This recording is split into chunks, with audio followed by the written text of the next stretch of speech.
Hey, yo, welcome to the W2 Prison Break Show, man. How you doing? I'm doing fantastic, sir. Hey, you had a good Christmas. Yeah, sure did. Always nice to be around family. It's also nice when they leave, and some of them are listening to that, so don't take that personally. They're probably happy they left too, but um, no, it was great. I'm super excited about today's topic, which Yeah, is how to start your first franchise so you can fire sure. your boss. I love that, but Hmm. before we get into that, I want to ask you about we're talking a little about offline about your moment, your ulcer moment. So take us back and talk to us about how you got to this point now. Starting out my career, my first job was actually waiting tables at Applebee's when I graduated with a psychology degree from LSU. So I was really ill prepared. So I decided I'm going to go back and get my MBA. And I got my MBA. And my first quote professional job in the big office tower, glass ceilings, glass walls, everything, it was just I was stuck. The owner of the business, there's a publishing firm, and I'm grateful for the opportunity, but it was the wrong job for me. Mm. And the owner of the business put me in a gray cubicle. I call it a gray cubicle cell, and it was in the back of the room, and it wasn't much bigger than the desk I'm sitting at, except I had walls around me, little gray walls that you could put thumbtacks into the wall, and I was stuck in that. And the job that they gave me was a circulation job and a fraction of marketing, which I really liked the marketing piece. Hmm. I think 95% of the job was circulation, which is making sure the magazines get out into the public. Very repetitive, very routine. I'm highly ADHD. And I literally, at the age of 24 years old, I had my one and only ulcer. And I'm like, well, this is crazy. I'm 24 years old and I've got an ulcer. It's the only time that's ever happened to me. And I'm like, this is insane. Why would I stay in this? And so many people decide to stay in something out of fear for leaving. I had at that point, I'm like, that's great. Yeah, it was absolutely insane for me to do that. So I became very intentional to try to figure out what it is I really enjoy doing. And I'm very, very fortunate. I ended up in the trade association business and then ended up leading three nonprofit trade associations in the commodities markets. That I've found my passion. The longest tenure was with the Louisiana Seafood Promotion and Marketing Board. I considered I had the best job in the state of Louisiana, promoting Louisiana seafood, but it wasn't easy by a long shot. I mean, I learned the value of service doing that job because before Hurricane Katrina, we would put chefs on TV and it was exciting. We would do the marketing. It was exciting. And there was a purpose there because you're serving the industry. Mm. It really became purpose driven after Katrina because all of a sudden the marketing was more than just the marketing to promote the product. It was the marketing to save an industry. The seafood industry, multi-billion dollar industry, lost our sales. We lost billions of dollars of sales. We had to rebuild that. Yeah. Between Katrina and Rita, we lost three of America's largest commercial fishing docks in a span of a month. So you'll learn a lot. So I've worked with thousands of entrepreneurs through that process. My entrepreneurial jump was to use a domain in 2010, right before the BP oil spill. While I was still serving, I was giving me my side hustle. Yeah. I created a website for sales and marketing jobs. I paid a lot of money to do the website on the side. And then about 3 weeks after I launched my website, the closedeal.com website, which we'll talk about in a second, the BP oil spill happened. And I knew when that happened, my life was going to be turned upside down. And sure enough, within 2 weeks, I had to shut down the site because it became 100-hour weeks. We lost 98% of our seafood industry, seafood sales, billions. We lost 98% of it globally by the time they capped that well. Yeah. So you learn how to overcome those challenges. I learned the value of service through that process. Having served entrepreneurs my entire career and working with entrepreneurs and consulting with entrepreneurs, the leap to franchising was a natural progression for me. And I had started while I was working with my last trade association in the logging industry, two most dangerous jobs in the United States on a per capita basis, fishing, commercial fishing, and logging. While I was in that job, I started a side hustle with my podcast, closethedeal.com. I was literally just doing it once a month just to see if I enjoyed doing it. Yeah. And I learned about podcasting through all the crisis media work we were doing through the BP oil spill. Some guy came up to me with one interview me with a podcast in 2010. I'm like, what's a podcast? Yeah. So, I mean, we were doing all this national media and like this guy should. But it got my attention. So I started a podcast while I was in my last trade association gig. I fell in love with it. I enjoyed doing it.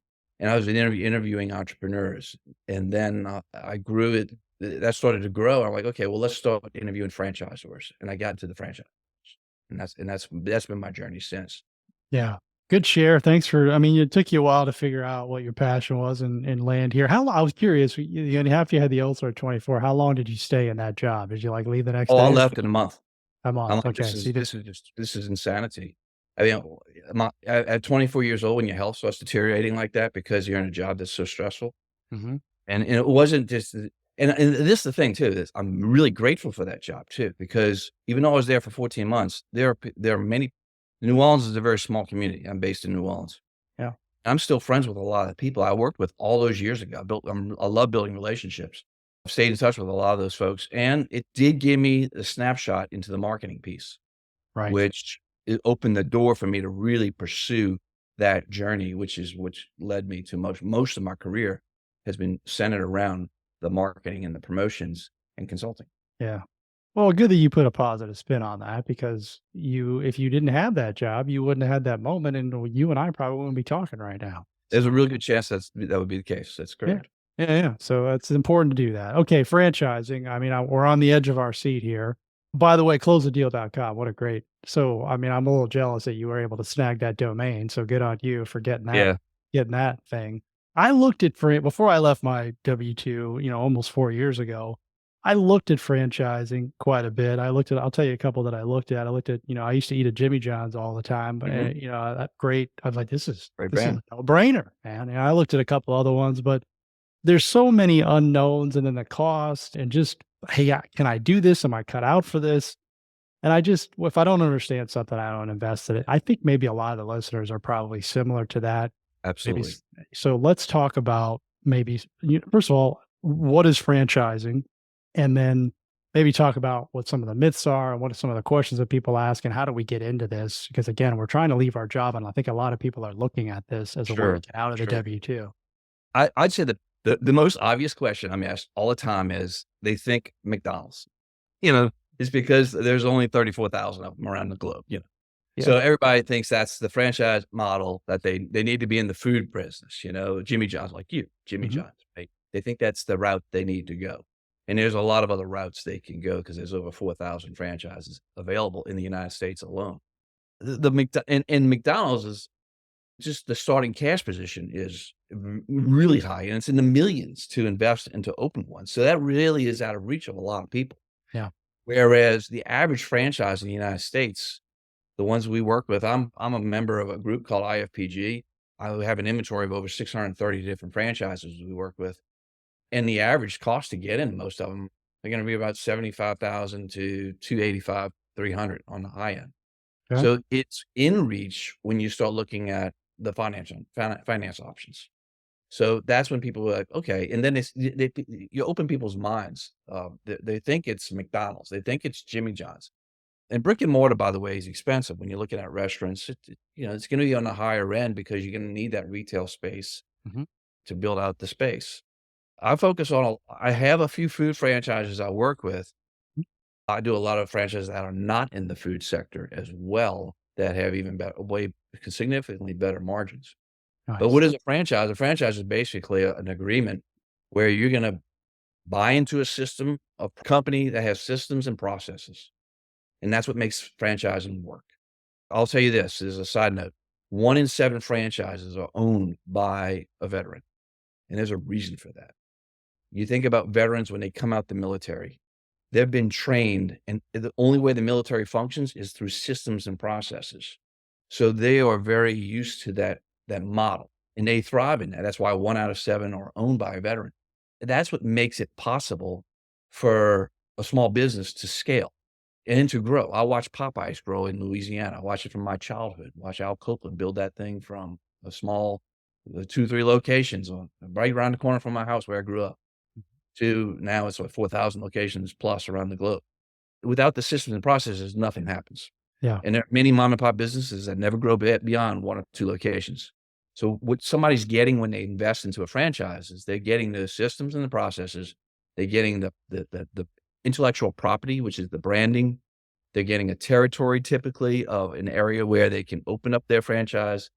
And not every franchise is brick and mortar. A lot of them today, and especially because of COVID, are home based.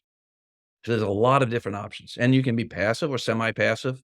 And I'd tell people this too. If you think you're gonna buy a franchise and be passive, that's not reality. Yeah.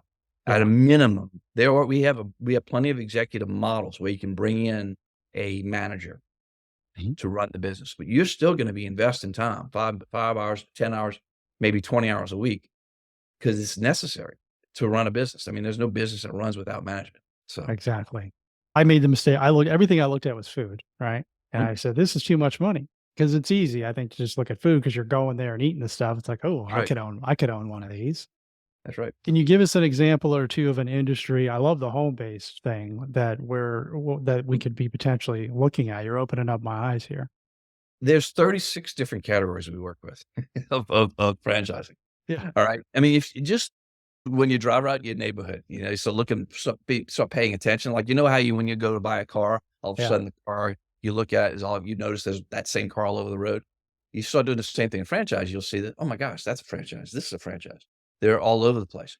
One of the sectors that has absolutely taken off, and I'll share what happened with me during COVID, Okay. is the home services sector. You think about anything relying with that ties to your house, whether it's the roof, the gutters, the lawn, the painting, the plumbing, everything that needs to be repaired, that's a tremendous need.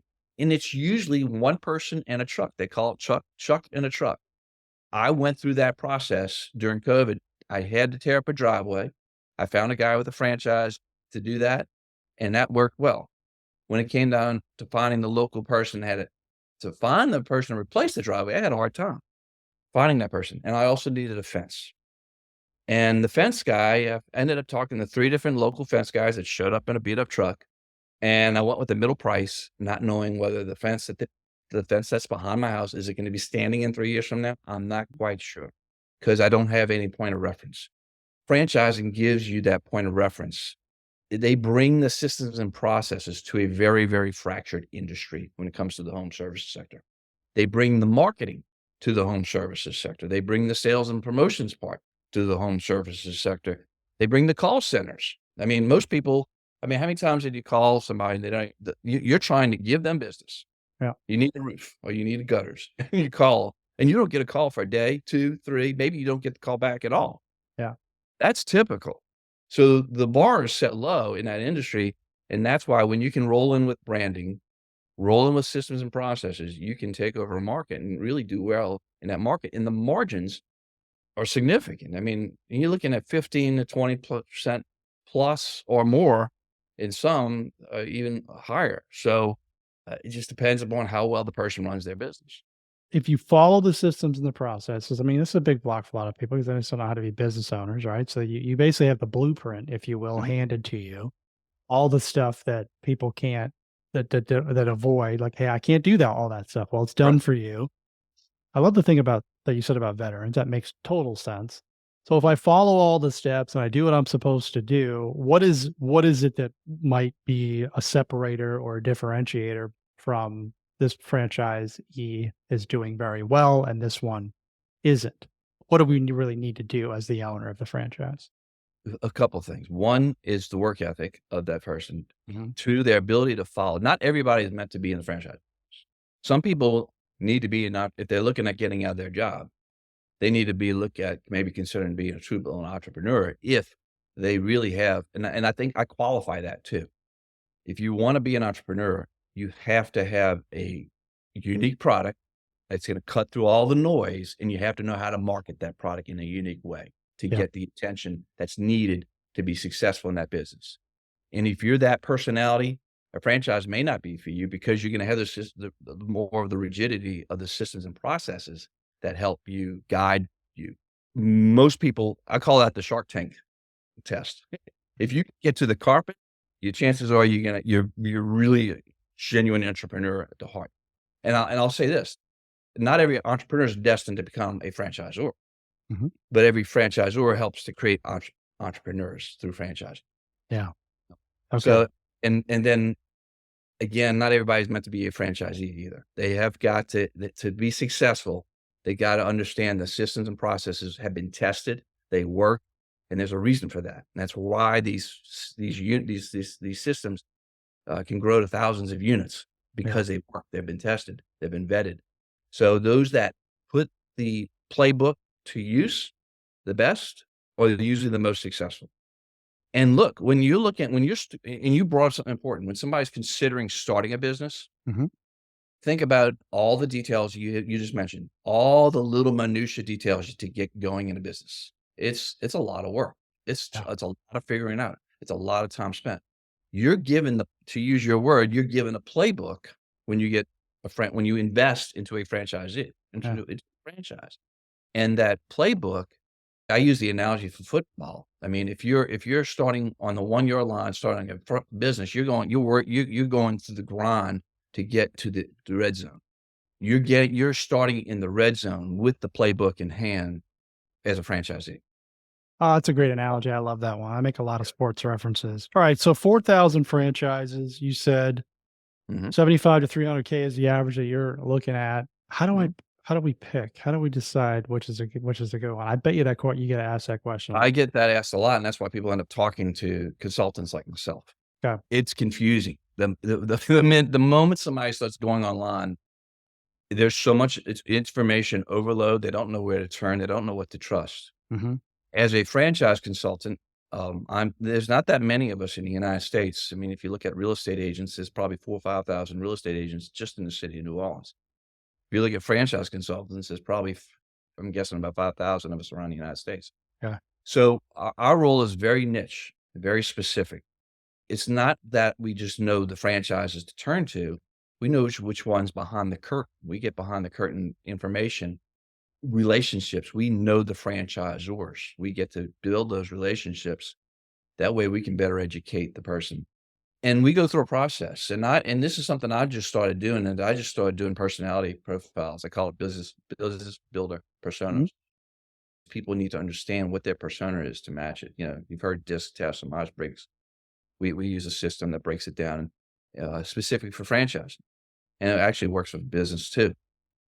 But we help walk that person through that process. So the process is they start with an initial phone call. And that initial phone call is just gauge the interest to see where they are. Do they qualify? Mhm. The second call, we're going to walk through their personality and we're going to understand their interest. And we're going to go through a questionnaire that has all the different classifications of franchises. Because a lot of times they walk into this thinking food, or they walk into it thinking whatever it is. And they end up doing something that's not even related to what they initially thought because their eyes have been opened through the process. And then once we go through that process, I have an understanding of myself or any other franchise consultant has an understanding. How can they help this person find the right match, get into their first franchise? That process gives us the ability to go do the research for them. And this is where it's important because you might go look at one franchise. You may have looked at Jimmy John's and they were not available in your market. And you're like, oh, well, now what do I do? Yeah. It's like you got to start over scratch for every one. We do that research for you, but we do it we go look at 15 or 20 different brands that are going to come. So the initial search is probably going to bring 15 or 20 different brands that are available in the areas of interest to that person. Okay. Then I go back and do the territory check to see, okay, what's available in their local market that they want to invest in. That begins the process. And then we'll identify probably 7 or 8 brands that make sense to them. If Mhm. they like what they see, then I'll make the introduction to the franchisor. Great explanation.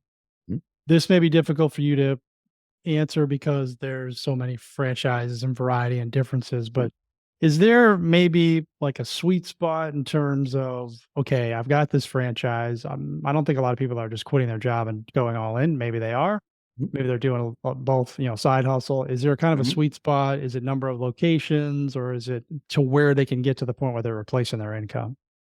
It's one person. Okay, so this is interesting. I'll use the service example. Yeah. Home service is example.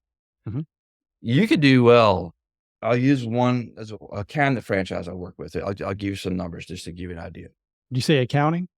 cabinet, home Cabinet, sorry, cabinets for your house, your kitchen, your bath. yeah, This one particular company, to get into the business is about $189,000 all in, turnkey, okay? mhm, mhm, Their average unit volume gross is about $2.3 million, per okay, year. per year. Their gross profit is about 1.1. That's not their net. I don't have their net for you. And what makes these franchises work, especially in the home sector, is they laser focus on an area. Those that seem to laser focus on a specific task, so they're tech driven. They're gonna go into that house, and they're gonna have the technology to do the very specific job. And the amazing part is just this franchise requires one person to be the manager starting and one employee. And then they end up building a small team of hire the staff to come in and help out. It literally starts with either the owner or the owner hiring a manager and one other employee. And their role is not to be in the business installing cabinets. Yeah, Their role is to be running the business, doing the marketing. And most of the franchises, by the way, that we work with, do the back end support. And that could be a variety of things. That could be just about all of them do some level of marketing support. Some of them really go deep on the level of marketing support, which is what I find people really don't know what to do. They're not used to marketing. Some of them provide help with the books, depending upon the franchise. Some of them provide help with the hiring. Some will help with the finding the location. If it's brick and mortar, they're gonna help you find the brick and mortar location. They bring all the resources to the table. You're not in this by yourself. mm, That's the key. If you're trying to start out by yourself, you're on your own, figuring every little detail out. That going back to that playbook, now you've been given the playbook, you follow the playbook, and then you can execute. And to get going with these businesses, the time frame can be as short as 3 months, 3 or 4 months on the high end. yeah, If it's a brick and mortar, it's gonna be a longer time frame, like you're looking at Jimmy John's, you're looking at 6 months to a year because you have to go through the lease negotiations, you have to go mhm, through the build out, you have to go through all the different variety of things you gotta go yeah, through. yeah, yeah. Is the business that you describe, the cabinet business, is that home-based, non-brick Yes, and it's home okay, based got it. to start. Well, the actual no, this particular one, there's one that is home base. This particular one has a small retail front. It's about 1,100 square feet. They don't need Class A retail space for that. Okay, got it. Yeah, I think a lot of people are gonna be interested in those numbers. That math looks pretty good to me. Yeah. All right, next question is this, and you probably get this all the time. I'm making assumptions here is, okay, well, I don't have 189 grand. Mhm. I don't have 75 grand. Where are people typically getting the money from? So there's 3 different ways people can raise the money, right? Um, a a lot of them do require have a cash requirement, and that cash requirement can be as low as 15,000. Most of them hover around 50 to 100 Mhm. to cash req it's a liquidity. They wanna know you're liquid so you can make the business survive, right? Sure. Then the funding piece comes in, and not everybody's gonna put all that cash into a business. They're gonna go out funding no matter what. So it could be a home equity line of credit. It could be the SBA loan, where it's typically gonna be around 20%, maybe 25%. Their credit score usually needs to be above a minimum of 680. It's usually gonna be above 700 to get to be considered for this. And of course, they can also turn to family and friends. A lot of businesses start that way. Yeah. People So partner they up have with these? options. And one more option, 401k rollovers. You can pull out 100% of your, let's say it's $100,000 you need. You can take out $100,000 without any penalties.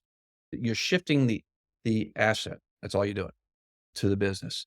Let's say it's 200,000. You can roll over 200,000 and still pay no penalties. You'd have the access to the cash. Do people partner up on these, often? I find most of the people I work with are themselves or with a family member. Got it. But Yeah. but it's not to stop some people. Some people do partner up. There's no question about that. This is super helpful because, again, those were all my questions. Like, yeah, where am I Yeah, going to get the money from? What do I do? And I had no idea that you could these home based business. I know a lot of them popped up since COVID. Why are people not getting into franchise? I mean, what are some of the objections that you hear sure. that we could overcome? Because again, there's always opinions. People don't know stuff when they don't understand. They make opinions that are usually unfounded. Sure. Well, some people really wanna go in their own business. If they're gonna take that leap out of the corporate life, they Uh-huh. wanna be in business. They wanna have total control, right? there's 3 options people have. One is to go that route. Another one is to go the route of buying an existing business, and a lot of people are very, very successful buying an existing business. The biggest challenge there is you have to trust the numbers you've been provided Mhm. by the person, and you also have to know the culture of the business you're buying. Because if the leadership is that the business is solely dependent upon that leadership, and that leadership exits, you got a challenge. So with the franchise piece, you're gonna get again, going back to the systems and processes, you'll be able to walk into that right out the gate with the playbook in hand. Yeah. Going back to your question about the fear, Mhm. it's usually the fear. The fear is the number one thing, and I always say fear robs people of their dreams and aspirations more than anything else. Yep. But look at this. Think about the irony of this. People hate selling, right? What are they doing in their when I got that job interview, I was selling myself. I'm talking about going for the ulcer job. I was selling myself to go work in a job that somebody's gonna dictate what I do for 40 plus hours a week. I overcame the fear of that to get that job, but but it becomes more real when they have to invest money. So there's still that fear. That fear is the number one thing. But once they understand what's possible and they can see beyond, they're not buying a job. They're buying their freedom to make the decisions for their life. That's what they're investing in. And look, this is not a guarantee that they say, "Oh, I like that franchise." That franchise is gonna say, "I wanna work with you." It's a two-way street. They have to work both that goes both directions. Right. Because when people look at a franchise, they go through the entire process. That person's interested in the franchise. The franchisor is interested, is that person gonna help make our brand look good or make it look bad? Yeah. They make the ultimate decision on awarding the franchise, whether it's 1 territory, 2 territories, 3 territories, however that may be. Yeah. I assume that a lot of the franchises that you're, because that's where my brain is going. It's like, man, how many franchises can I own with those numbers? Like that's immediately where I go. Yeah. And how often does that happen? Well, they can expand the territory. They can go further out, Yep. okay? Or some of the franchise systems we work with have multiple brands. So what I Interesting. mean by that, they might have a franchise that does cabinets. They might have a franchise that does fencing. They Mm. might have a franchise that does roofing.